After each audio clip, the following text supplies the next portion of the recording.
السلام علیکم دوستو۔ آج کل جو بھی انسان ہو جس کے ہاتھ میں دیکھو تقریباً 100 میں سے 100 میں سے 95% لوگوں کے ہاتھ میں آج کل گھڑی ضروری دیکھنے کو ملتی ہے۔ اور اگر گھڑیوں کی بات کی جائے تو سب سے جو لگژریس ترین اور مہنگی اور خوبصورت ترین اور جو برانڈڈ واچ آتی ہے، ہمارا سب سے پہلے ہمارے دماغ میں رولیکس کا نام آتا ہے۔ آخر یہ اتنی بڑی کمپنی کیسے بنی اور اس کو بنانے والا ایک غریب سا بچہ یہاں سے یہاں تک کیسے آ گیا، آج ہم یہ بات ڈسکس کریں گے۔ یہ جو رولیکس کمپنی کا اونر تھا اس کا نام تھا ہانس وزنڈورف، اور وہ ایک خاندان میں پیدا ہوا۔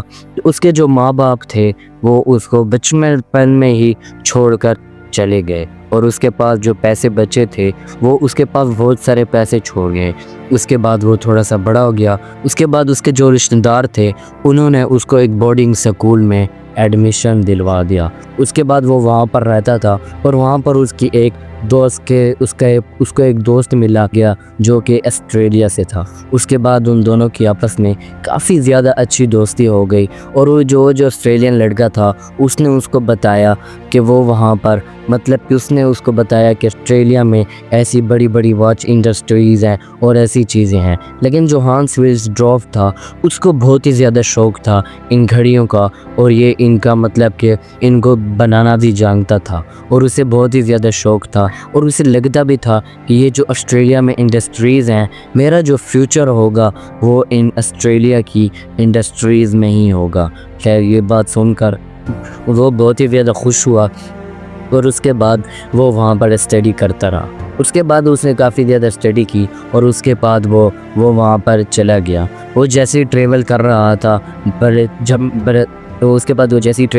تھا تو وہ جیسی ٹرین میں بیٹھا تو وہاں پر اس نے اپنے ساتھ وہ جو اس کے پاس پیسوں والا ایک بڑا سا تھیلا تھا وہ اس نے اپنے پاس رکھا ہوا تھا، جو کہ اس کے ماں باپ نے اسے دیے تھے۔ اس کے بعد جیسے ہی اس کو نیند آئی، اور اس کے بعد 2-3 گھنٹے گزرنے کے بعد جیسے ہی اس نے اپنی آنکھ کھولی اور اس نے دیکھا کہ وہاں پر اس کا جو پیسوں والا تھیلا تھا وہ غائب ہو چکا تھا، اس کو کسی نے اٹھا لیا تھا۔ اور یہ بات جان کر وہ بہت ہی زیادہ اداس ہو گیا، اور یہاں تک کہ وہ رونے بھی لگ گیا، اور اسے بہت ہی گندا صدمہ پڑا، کیونکہ ان پیسوں کے علاوہ اس کے پاس کچھ بھی نہیں تھا۔ اس کے پاس کچھ بھی نہیں بچا تھا، اور اسے پتا تھا کہ یا تو اب میں اور کوشش کروں آگے جانے کی، یا پھر میں یہیں پر ہی سوسائڈ کر لوں، کیونکہ اس کے پاس کوئی اور آپشن ہی نہیں تھا۔ لیکن وہ بہت ہی زیادہ اچھا اور ٹیلنٹڈ لڑکا تھا، تو اس نے ہار نہیں مانی اور اس نے آگے جانے کی کوشش کی۔ اس کے بعد اس کو بہت ہی زیادہ بڑا صدمہ پڑا، اور اس نے آگے جانے کا سوچ لیا۔ اس کے بعد اس نے جیسے ہی سوچا تو وہ چلا گیا ایک دوسرے کنٹری۔ ادھر وہ جیسے ہی پہنچا تو وہاں پر اس کے پاس بالکل بھی پیسے نہیں تھے۔ اور اس کے بعد وہ چلا گیا ایک واچ شاپ میں، اور وہاں پر اس نے اپنا کام سٹارٹ کر لیا۔ کہ وہ جو خراب واچز ہوتی تھی وہ وہاں پر ان واچز کو بناتا تھا، ان گھڑیوں کو بنا کر، اور وہ کسٹمر کو دیتا تھا۔ اس کے بعد اس نے یہ کام کیا، کہ اس کی اپنی شاپ نہیں تھی، وہ ایسے ہی کسی کے پاس ٹھہرا تھا۔ اس کے بعد جیسے ہی وہ بہت ہی بڑا مستری بن گیا اور اس کے پاس کافی اچھی پیسے آ گئے، تو اس نے سوچا کیوں نہ میں ایک اپنی شاپ بنا لوں۔ اس کے بعد اس نے اپنی شاپ بنائی، اور ان میں ہی اس نے یہی کام سٹارٹ کیا، اور یہ کام وہ کرتا گیا۔ اس کے بعد اس کے ایک دن دماغ میں آیا کہ کیوں نہ میں اپنا ایک بزنس بنا لوں، جس میں اپنی طرف سے ہی گھڑیاں بناؤں، اپنی طرف سے ہی بہت ہی زیادہ فیشنیبل اور اچھی سی واچز بناؤں۔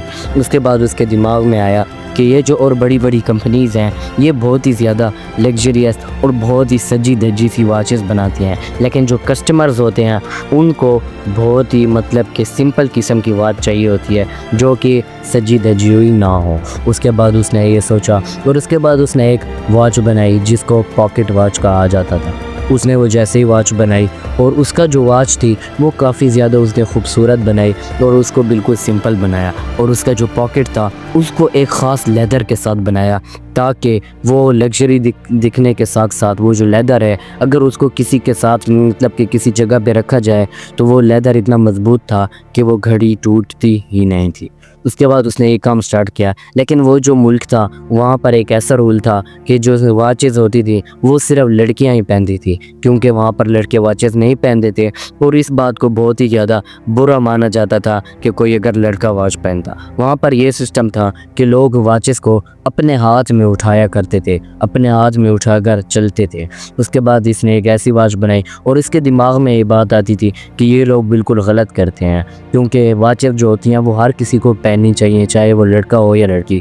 اس کے بعد ان کو خیال آیا کہ یہ جو لڑکیاں اور لڑکے ہیں یہ اپنے ہاتھوں میں بریسلیٹ بہت پہنتے ہیں، چاہے وہ لڑکا ہو یا لڑکی. اس کے بعد اس نے یہی بات سوچی اور اس کے بعد اس نے ایک واچ بنائی، لیکن اس نے اس واچ کو بریسلیٹ ڈیزائن دیا، یعنی کہ وہ ایسا لگتا تھا کہ جیسے وہ ایک بریسلیٹ ہو اور اس کے اوپر واچ ہو. تو اس کے بعد جیسے اس نے یہ واچ پہلی واچ کی وہ بہت ہی زیادہ سکسیسفل ہوئی اور بہت ہی زیادہ اس کو اچھا اس سے پروفٹ حاصل ہوا. اس کے بعد یہ بہت ہی زیادہ خوش تھا. اس کے بعد اس کے دماغ میں خیال ہے کہ اور جو گھڑیاں ہوتی ہیں، واچز ہوتی ہیں، ان کے اوپر کمپنیز کا بنانے والے کا نام لکھا ہوتا ہے، کیوں نہ میں بھی اپنا نام لکھوں.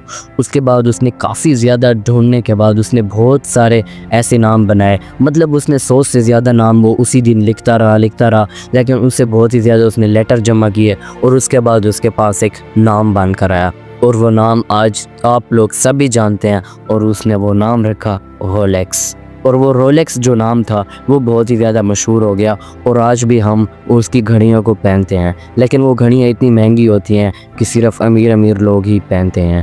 خیر، آپ لوگوں کو یہ ویڈیو کیسی لگی؟ بس میرا مقصد یہی ہے کہ آپ لوگ کبھی بھی اپنی زندگی میں ہار نہ مانیں، چاہے جو بھی ہو جائے، لیکن آپ لوگوں کو کبھی ہار نہیں ماننی چاہیے. خیر، ملتے ہیں ہم سے ایک اگلی ویڈیو میں. ویڈیو اچھی لگی ہو تو لائک کر لیں اور ہمارے چینل کو بھی سبسکرائب کر لیں.